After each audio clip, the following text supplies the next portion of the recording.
بسم اللہ الرحمن الرحیم۔ السلام علیکم ورحمۃ اللہ وبرکاتہ۔ آج مختصر القدوری کا سبق نمبر 45 ہے، اور آج ہم باب الجنائز شروع کر رہے ہیں، جس میں آج ہم میت کو غسل دینے کے مسائل سے متعلق گفتگو کریں گے۔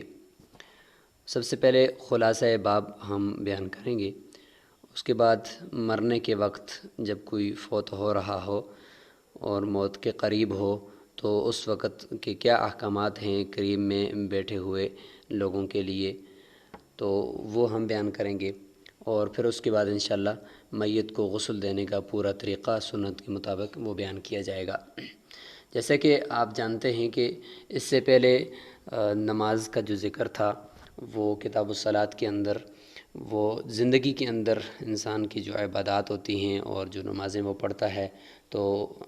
حیات کے اندر اس کی ان نمازوں کا تذکرہ تھا،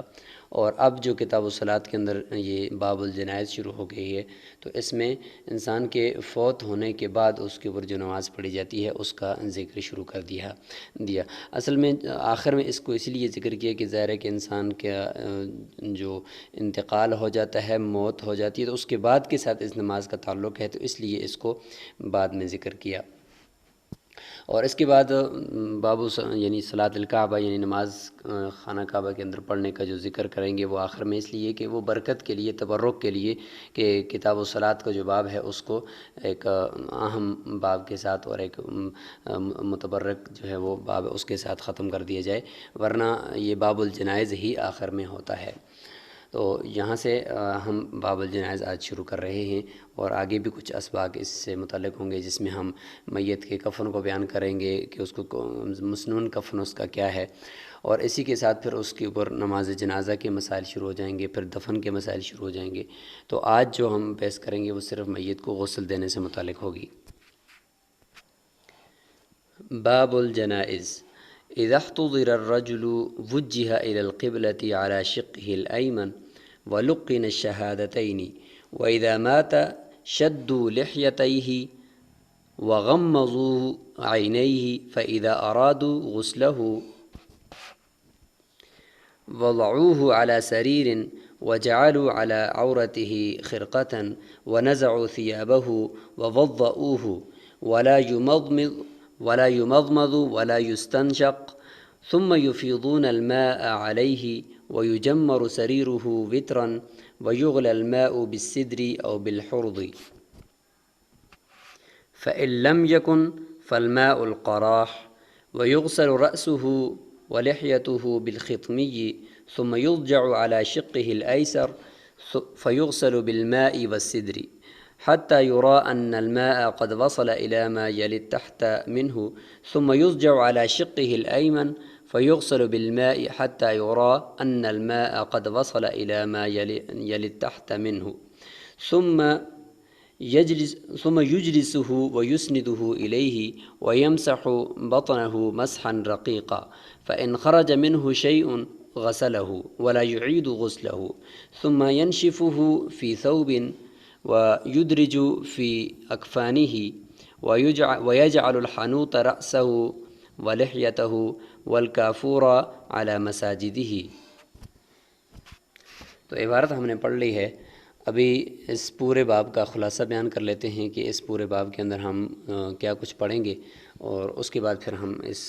مطلوبہ عبارت کی طرف آتے ہیں اور اس کی تشریح کرتے ہیں۔ تو باب الجنائز کے اندر ہم کل 9 چیزیں پڑھیں گے۔ سب سے پہلے ہم پڑھیں گے آداب المحتضر، یعنی ایسا شخص جس کی موت کا وقت قریب آ گیا ہے اس کو محتضر کہتے ہیں۔ تو ایسے شخص کے قریب کے لوگوں کے لیے کیا آداب ہیں کہ وہ کیا کچھ کریں گے، تو وہ ہم بیان کریں گے۔ نمبر 2، کیفیت الغسل، کہ میت کو غسل کیسے دینا ہے، اس کا کیا طریقہ ہے۔ نمبر 3، تکفین الرجل، یعنی مرد کا مسنون کفن کیا ہے اور اس کو کفن دینے کا طریقہ کیا ہے۔ اور نمبر 4، تکفین المرأة، عورت کو کفن دینے کا طریقہ۔ نمبر 5، الآداب المتفرقہ، کچھ متفرق آداب ہوں گے وہ بیان کیے جائیں گے۔ نمبر 6، الاحق بالامامہ فی الصلاۃ علی المیت، کہ میت کے اوپر جو نماز جنازہ پڑھی جائے گی تو اس کی امامت کون کروائے گا، اس کا زیادہ حقدار کون ہے۔ اور نمبر 7 کیفیت الصلاۃ علی المیت، میت کے اوپر جو نماز پڑھی جاتی ہے نماز جنازہ، اس کا طریقہ بیان کیا جائے گا۔ نمبر 8 آداب و حمل الجنازہ، یعنی جنازہ کو یعنی میت کی چارپائی کو اٹھا کر قبر تک دفن کے لیے لے جانے کے کچھ آداب ہوتے ہیں، وہ بیان کیے جائیں گے۔ نمبر 9 تدفین المیت، پھر اس کے بعد آخر میں میت کو دفن کرنے کا طریقہ اور اس کے اندر جو کہ جتنے بھی مسائل ہوں گے وہ بیان کیے جائیں گے۔ تو یہ ہے پورے باب کا خلاصہ۔ تو باب الجنائز یعنی ہذا باب الجنائز، یہاں سے پہلی بات شروع ہو جاتی ہے محتضر کے احکام کے، قریب الموت، جو موت کا وقت جس کا قریب آ گیا ہے، تو اس وقت کے جو احکامات ہیں وہ یہاں پہ بیان کیے جا رہے ہیں۔ اذا احتضر الرجل، جب کسی انسان کی موت کا وقت قریب آ جائے، وجہ الی القبلۃ، اس کو قبلہ کی طرف اس کا رخ موڑا جائے گا، اس کے چہرے کو قبلہ کی طرف کیا جائے گا، علی شقہ الایمن، اس کی دائیں کروٹ پر، دائیں جانب اس کو لٹا کر اور دائیں پہلو پر لٹا کر اس کا سر جو ہے وہ اس کا رخ قبلے کی طرف کیا جائے گا۔ یہاں یہ بات بھی قابل غور رہے کہ چونکہ قبلے کی طرف ایک بابرکت جگہ یعنی طرف ہے اور اس طرف اس کی روح نکلنے میں آسانی ہوگی، اور آج کل جو اس یعنی عرف کے اندر یہ بھی مشہور ہے کہ اس کے جو پاؤں ہیں وہ قبلے کی طرف کیے جاتے ہیں، تو اس اعتبار سے اس کے جو چہرہ ہے وہ تھوڑا سا اوپر کیا جاتا ہے تاکہ جب وہ چت لٹایا جائے گا تو روح نکلنے کے اندر آسانی ہوتی ہے۔ تو یہ بھی ٹھیک ہے، اصل مقصد تو یہ ہے کہ آسانی کے ساتھ اس کی روح نکل جائے، تو یہ دونوں طریقے درست ہیں۔ اور اس کے بعد ہے بلقین الشہادتین، اس کو شہادتین کی تلقین کی جائے گی۔ یہاں پہ تلقین سے مطلب یہ نہیں ہے کہ اس کو یہ کہا جائے گا کہ آپ پڑھو، کیونکہ اگر آپ یہ کہوگے تو کیونکہ وہ سخت تکلیف میں ہے تو ہو سکتا ہے کہ وہ انکار کر لے، تو کہیں اس کا خاتمہ کفر پر نہ ہو جائے، اس لیے خود اس کے سامنے شہادتین یعنی دوسرا کلمہ اشہد ان لا الہ الا اللہ وحدہ لا شریک لہ واشہد ان محمدا عبدہ ورسولہ، اس میں دو شہادتیں ہیں، ایک ہے اللہ تعالیٰ کی وحدانیت اور کی گواہی دینا، اور حضور صلی اللہ علیہ وسلم کے رسول ہونے اور اللہ کے بندے ہونے کی گواہی دینا، تو ان کو شہادتین کہا جاتا ہے۔ تو ان کی تلقین یعنی اس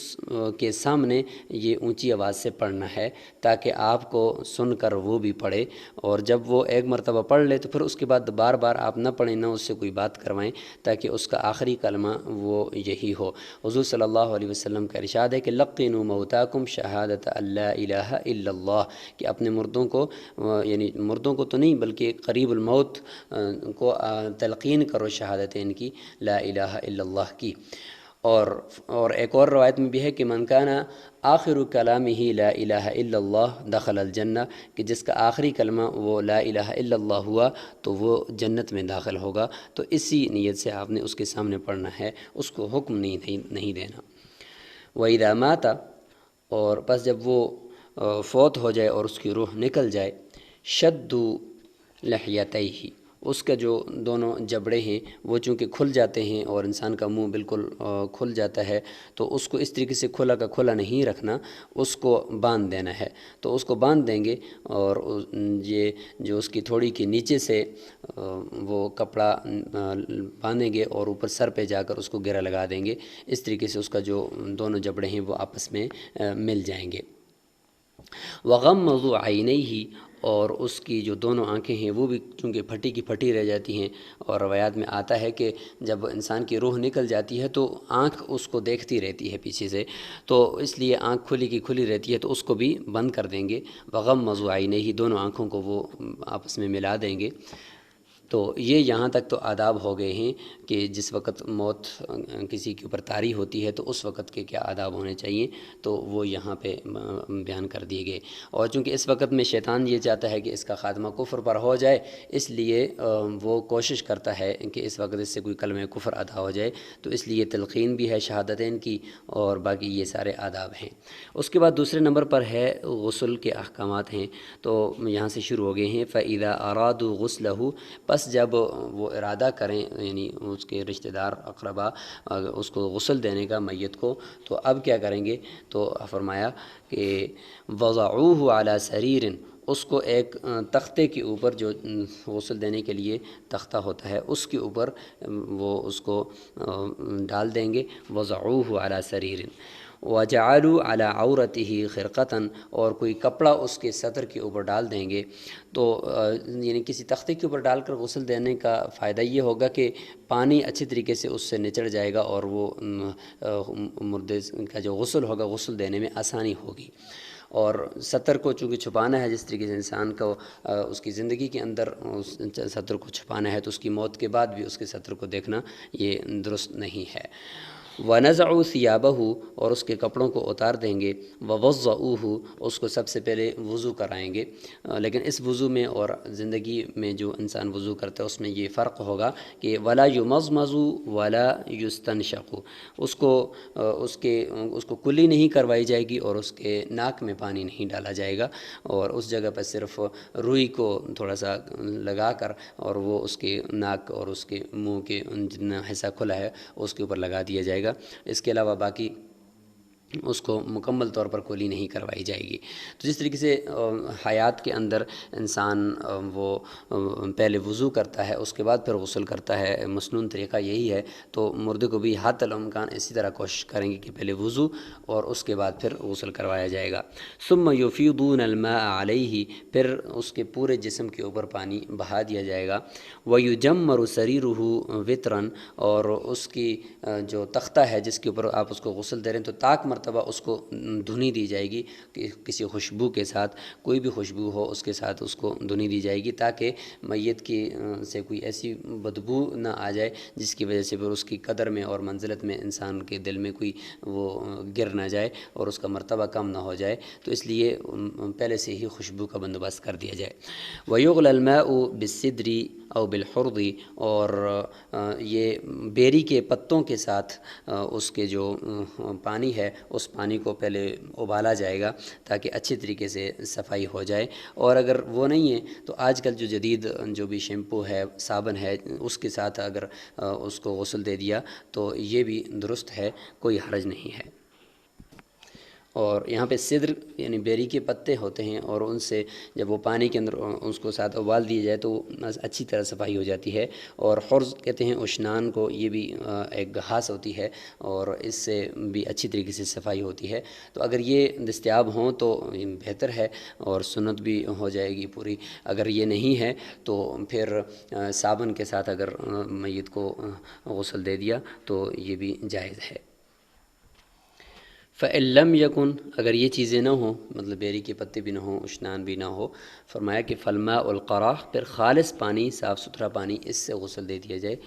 اور اس سے بھی غسل ہو جائے گا۔ وَيُغْسَلُ رَأْسُهُ وَلِحْيَتُهُ بِالْخِتْمِيِّ، اور اس کے سر کو اور سر کے بالوں کو اور اس کی داڑھی کو یہ دھویا جائے گا بالختمیّ، خوشبودار گھاس کے ساتھ۔ یعنی وہ خوشبودار ختمی ایک گھاس ہوتی تھی جس کو یعنی آج کل وہ جیسے کہ صابن اس کے قائم مقام ہے، شیمپو اس کے قائم مقام ہے، تو اس وقت یہ چیزیں ہوتی تھی جس کے ذریعے سے اچھی طریقے سے صفائی کی جاتی تھی۔ ثم یضجع علی شقہ الایسر، پھر اس کو پہلے بائیں کروٹ پر لٹایا جائے گا تاکہ سنت کے مطابق پہلے دائیں اس کے حصے کو دھو دیا جائے اور پھر اس کے بعد اس کو دائیں کروٹ پہ لٹا کر پھر بائیں حصے کو دھویا جائے گا۔ تو فرمایا کہ ثم یضجع علی شقہ الایسر، کہ بائیں کروٹ پر اس کو بائیں طرف اس کو لٹایا جائے گا۔ فیغسل بالماء والسدر،